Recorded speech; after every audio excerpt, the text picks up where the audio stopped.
8:30 को आपका एक्सीडेंट होता है और 9 o'clock आप मेंस की एग्जाम देने जा सकते हैं। इंटरव्यू से पहले 1 महीने तक आप हॉस्पिटलाइज्ड है और उससे 1 वीक पहले आप दिल्ली जाके उसकी प्रिपरेशन कर सकते हैं। तो luck has to come with you, उसको आना पड़ेगा और आपको आईपीएस बनाना पड़ेगा। मैं एग्जाम के लिए निकला, मेंस मेरा था सुबह, GS3 का पेपर था। 8:30 को मेरा स्कूटी स्लिप हो गया, मेरा लिगामेंट इंजरी हो गया, लेफ्ट हैंड में इंजरी था, सीट से ब्लीडिंग हो रहा था। लेकिन मेरे पास 2 ऑप्शन थे। मैं खड़ा हुआ, मैंने देखा okay my right hand is safe and I decided I will go to the exam hall and write the exam. मेरे पास 2 ही ऑप्शन थे, या तो मैं वहां से उठ के रोने लगूं, यार मेरे साथ ही ऐसा क्यों हुआ, मेरा एक्सीडेंट हो गया, मेरा मेंस खराब हो गया और हॉस्पिटल जाओ, या दूसरा ऑप्शन था कि मैं देखूं कि मैं 3 घंटे और सरवाइव कर सकता हूं। हाँ कर सकता हूं। मैं मेंस के लिए एग्जाम हॉल में गया। ये जितने भी फोटोग्राफ्स लगे हैं, सर ने जैसे बताया कि जितने भी इंसान सक्सेसफुल हुए, अगर आप उसकी लाइफ स्टोरी देखेंगे तो कहीं ना कहीं एक मोमेंट आता है जहां पे वो इंसान की जो स्ट्रगल है वो पीक पे हो जाते हैं। वो इस मोमेंट पे आपको डिसाइड करना है कि आपको वहां से यू टर्न लेना है या आपको वहां से आगे निकलना है। इन सब लोगों ने डिसाइड किया कि उनको वहां से आगे निकलना है। एंड दैट इज द फंडा ऑफ लाइफ। सक्सेस उन्हीं को मिलता है जो इस स्ट्रगल वाले मोमेंट से आगे निकलने की सोचते हैं। जब भी आपको लगे कि आपके सिर पे बहुत मुसीबत है, जब भी आपको लगे कि आप हर तरह से गिर चुके हैं, जब भी आपको लगे कि आपके पास कोई ऑप्शन नहीं है, तब एक चीज आप अपने दिमाग में लाइएगा कि यही मोमेंट है जहां से आपकी तकदीर बदलने वाली है।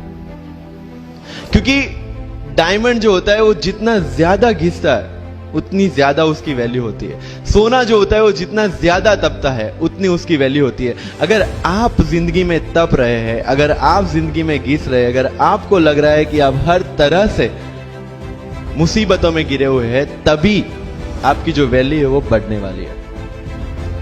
और यही मेरा एटीट्यूड रहा है। लोग बोलते हैं कि तुम्हारी फाइनेंशियल कंडीशन ठीक नहीं थी, पापा इलेक्ट्रिशियन थे, मम्मी हाउसवाइफ थी, डायमंड के कारखाने में काम करती थी, उसके बाद उन्होंने मैरिज में रोटियां बनाने का काम किया और उस तरह से मैं पढ़ा।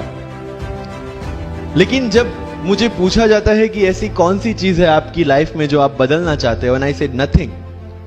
क्योंकि अगर वो चीजें नहीं होती मेरी लाइफ में तो शायद आज आपके सामने में नहीं होता। तो अगर लाइफ में प्रॉब्लम्स है, अगर लाइफ में स्ट्रगल है, जैसे सर ने बताया struggle is a part of life and I strongly believe in that.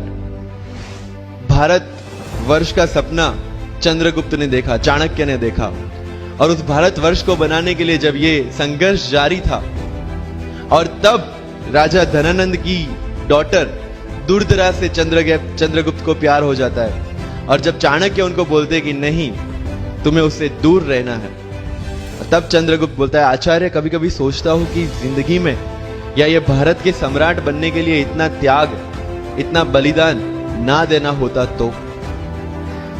और तब चाणक्य रिप्लाई करते हैं तो हर कोई भारत का सम्राट होता। This is the fundamental rule of life. अगर आईएएस बनने के लिए, आईपीएस बनने के लिए सैक्रिफाइस करना नहीं पड़ेगा, अगर उसके लिए आपको त्याग नहीं करना पड़ेगा, तो आज पूरे इंडिया में हर घर में आपको आईएएस आईपीएस मिल जाएंगे। मुझे एग्जैक्ट डेट याद है, 23 मार्च को मेरा इंटरव्यू था।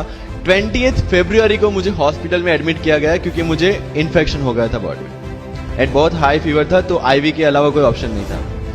1 मार्च को ठीक होके मैंने सोचा चलो दिल्ली निकलते हैं। 2 मार्च को मैं दिल्ली पहुंचा। 3 मार्च को वापस से टॉन्सिलाइटिस का अटैक होने की वजह से फ्लाइट लेके वापस से पालनपुर, अहमदाबाद, अगेन हॉस्पिटलाइजेशन। 15 मार्च को I got relieved from the hospital. 16 मार्च को मैं दिल्ली पहुंचा और 23 मार्च को I gave my UPSC interview. तो 1 महीने का हॉस्पिटलाइजेशन। उसके बाद जब दिमाग में ये था कि मेरे साथ जो लोग इंटरव्यू दे रहे हैं वो 1 महीने से प्रिपरेशन कर रहे हैं एंड 1 महीने से मैं हॉस्पिटल में था, again I thought this is the moment to prove yourself. I went to the interview और पूरे इंडिया में 2nd highest marks in interview.